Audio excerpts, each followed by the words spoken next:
Welcome into another Sports Tonight. Bailey Burmaster, Lee Smith, a Friday edition of Sports Tonight. We finally made it through the week. It's been a long It's been a long week.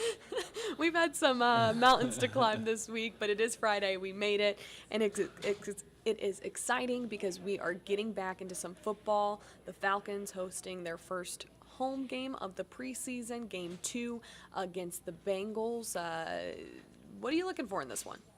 Well, I'm looking for hopefully a lot of offense from these starters. We'll see if Kyle Pitts is going to be able to go. I don't know if he's going to play tonight or not, coming off that injury. But other than that, Bijan getting some touches, Drake London getting some balls, Jonnu Smith, all the new acquisitions from the offseason, and just trying to see if this offense has been upgraded. Yeah, no, I think it's going to be, obviously, I think 36 players did not start in that Miami Dolphins game. Will not be the case this time. You will see Desmond 36. Ridder, you will see Bijan. How much of the offense you really see, it's probably going to be very vanilla, but it will be nice to see those guys get touches. Calais Campbell talked this week. He's a 16-year vet, and someone asked him, what do you still get out of this at this point? And he said, it is nice to get out there and knock the rust off and just get back in some NFL live action. It was funny because Bijan said he was ready to get into some NFL tackling and just get out there and see what it's like. And then you had Desmond Ridder saying he just kind of wanted to get hit so he could feel what it was like again as he gears up for the season, which, that makes a lot of sense to me. Yeah. Oh, yeah. And Calais Campbell, talking about a dude, big dude. So good luck knocking the rust off of that guy. Right? He's massive. I really enjoy him as, media talking to him. He's very insightful and tries to give you real honest answers. So I would hope after 16 years. Right? But that's really refreshing. Some people aren't. Yeah, that's true. Aaron Rodgers has been in the league for a while. It's hard to be a curmudgeon for 16 years. Come on. That's got to wear on you. I love that word. So we will see what happens for the Bengals. We're not going to see Joe Burrow. No. Obviously. I'll be eager to see how many of their starters start, whether that's Joe Mixon, Jamar Chase. I don't know if we'll see them. I do want to see if Jamar Chase can do anything against the defense. Right? They made a ton of acquisitions. The secondary is essentially totally revamped, minus, A.J. Terrell and Richie Grant. So I'm excited to see Jesse Bates in action. Yeah. He's been talked about a lot. I think they're going to lean on him a lot and see if he kind of rises to the occasion, especially, he did with his time with Cincinnati, so going against his former team. I'm also eager to see how Trey Flowers fills in because he's a guy they're probably going to lean on with some of the injuries, especially with Jeff Okudah. Yep. So it'll be interesting to see if the defense is be able to have a big game like they did against the Dolphins. It is preseason, but still, they were making some strides. And another small note, I want to see who the punt returner is going to be getting some snaps back there because they hadn't seemed to really find anybody yet. Mm-hmm. So but D. Alford had a punt return in the last game. So was it a punt return or kickoff? I can't remember. He had a return for a touchdown. I'm not sure. I can't remember. Yeah, but just seeing who gets some snaps back there, and can't forget about special teams. Some more football. It is Friday Night Lights, the first Friday of the high school football season. Corky Kell continues on. We saw North Atlanta Parkview win, and then last night you saw Archer and West Forsyth win. West Forsyth dominating fashion. And there's a plentiful of games already again today for Corky Kell. I believe we have 3. So Friday Night Lights for high school is officially back. Yep, Creekside, Kennesaw Mountain, and then Cass versus Rome at 8:30 for the nightcap. And those Saturday games are no joke either. No, the Saturday game. Marietta and Norcross should be good. Should be good. I think Brookwood's in there. Brookwood, McEachern, North Gwinnett, Mill Creek at 4, Walton and Grayson's the nightcap at 7 o'clock, which will not really happen at 7. It's going to happen at least at 8. Those games are never on time. They're going so long. But they are so entertaining, especially that Walton and Grayson matchup. That could be a really good one. There's some big games on Saturday, so it will be fun to see how all of that pans out at Mercedes-Benz Stadium. There's a lot of teams I have a feeling we're going to be talking about this upcoming season that just have a lot of hype around them. I have a feeling we're going to be talking about Buford a ton because of Dylan Raiola at quarterback and just what that team brings. I think Mill Creek will also be a really good team. I'm eager to get 3 or 4 weeks into this and just see what games have unfolded at that point. Tell you what, that Parkview team too, you might look out for Got them. some athletes. Yeah, they got 4 or 5 D1 players already, so at least commits. So, but yeah, that Buford team, they could be something special. KJ Bolden and Dylan Raiola. God, I couldn't imagine like that actually being my high school team. You would just have to feel dominant over everyone. I mean, and you also feel like if you're not making a run to state, you just fell flat. Oh, for if sure. Not winning oh, state. For sure. I mean, I feel like it's kind of state or bust. Or bust. I mean, at the high school level, state. Yeah, I know, right? We talked yesterday about the NBA schedule being released and some of the big games for the Hawks, but there's been an ongoing storyline this entire offseason, and it all revolves around James Harden. And man, the world revolves around James Harden. It really in James does. Harden's head. And it makes me sad that he's just kind of always become now the villain of every team or the problem on every team he's been a part of. I was a big fan of him when he was in Oklahoma City with Kevin Durant, Russell Westbrook, Serge Ibaka. When it all started, yeah. Yeah, Kendrick Perkins. And then the band broke up. He went to Houston, was in Houston a bit, but then wanted out, got out.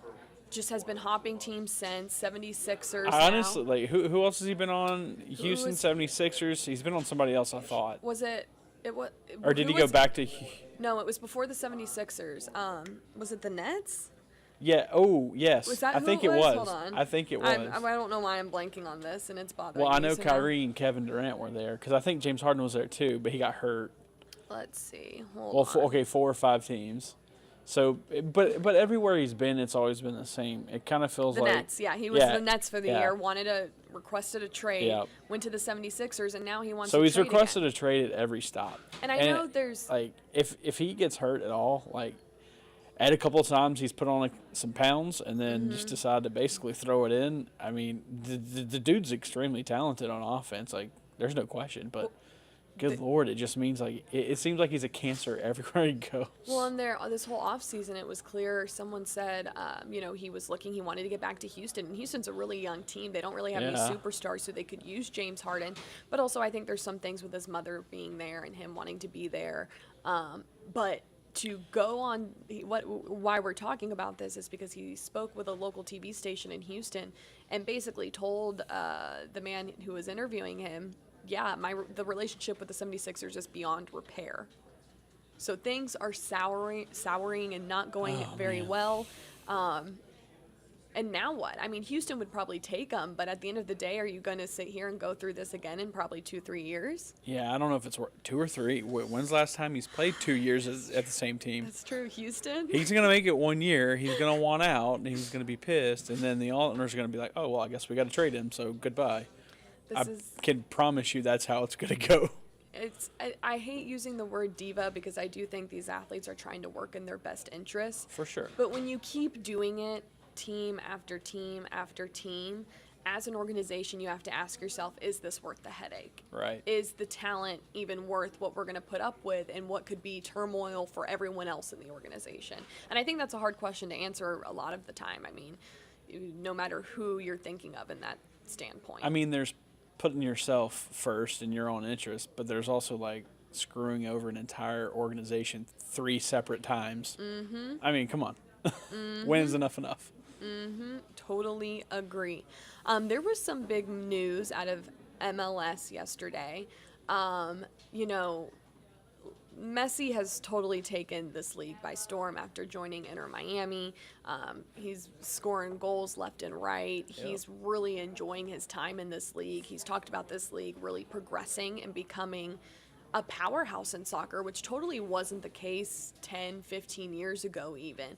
So you can tell that soccer in the States is taking off. Messi's helping put it on the map because he is a global superstar when it comes to soccer. But more importantly, when he said he was coming over to play for Inter Miami, he said he would not play on artificial turf. And so a lot of stadiums were put in this corner of, do we get fake grass or do we not? And Mercedes-Benz said they would not change their turf to accommodate Messi. And rightfully so, because there's so many events going on. They have to turn things around, whether it's Falcons games, Corky Kell, concerts, you name it. But Messi said in his press conference on Thursday that will no longer be an issue. And he's played on artificial turf as a kid and growing up. The only reason he was hesitant was because he hasn't played on it in a while. But I think the reality is he's having so much fun playing right now that he's going, why not? Well, and it's like, I know you're the biggest star pretty much in the world right now, but at the same time, you're asking you're asking a stadium to literally cater specifically to you, no one else, and only do it for one match. So, like, do you really think that's going to happen? I'll say this, though. What's crazy, and you cannot say this about every athlete, okay? You cannot. But it's the revenue he will bring in by just simply coming to play here, he'll sell it out. He'll sell the game out. So it's like, I get why he might feel some type of way about, hey, well, if I'm bringing in all this revenue for not only your city and for your team, maybe you should consider it. Meet me halfway. I wouldn't do it, but just to play devil's advocate. I mean, how many people have to get involved for that, you know? Well, and how much money that would be. And I think the biggest issue is with Mercedes-Benz just being such a huge stadium that holds so many events, not just football.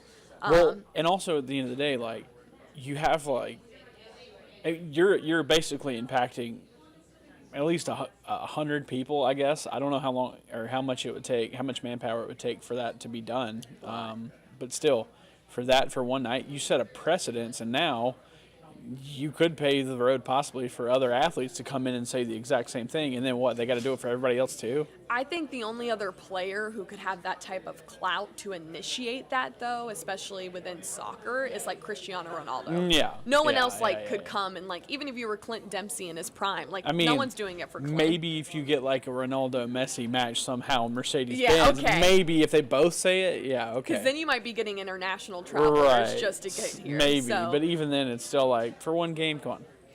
All right, so we're going to wrap up this short edition of Sports Tonight. We got to go out to this preseason Falcons game. We got live hits. But before we go, what is on your mind, Lee? Falcons. It's a Falcons Friday tonight. Just a whole lot of excitement for this training camp so far. Arthur Smith's happy. Arthur Blank's happy. The team just looks like they're a completely different team. Because they pretty much are. But there's no more moping around, and everybody's positive. So let's go see if they can get a dub and see how they look, see how it's all going so far.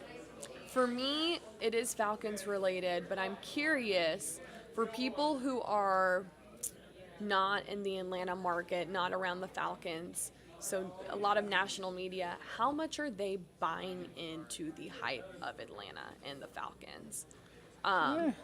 It's talked about a lot here. I've been pretty vocal about what I think and how I think they're trending in the right direction. I think there's positive momentum for the first time since maybe 2017. But at the same time, I'm not someone to believe, our roster is so good, that's going to manifest itself on the field as we get into season. So the NFL doesn't work like that.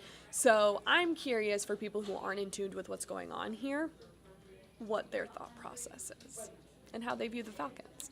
All right. Well, that does it for this edition of Sports Tonight. You can get all of this right here, but also in podcast form for your Atlanta News First Plus. All right, that does it. Join us again next week for Sports Tonight.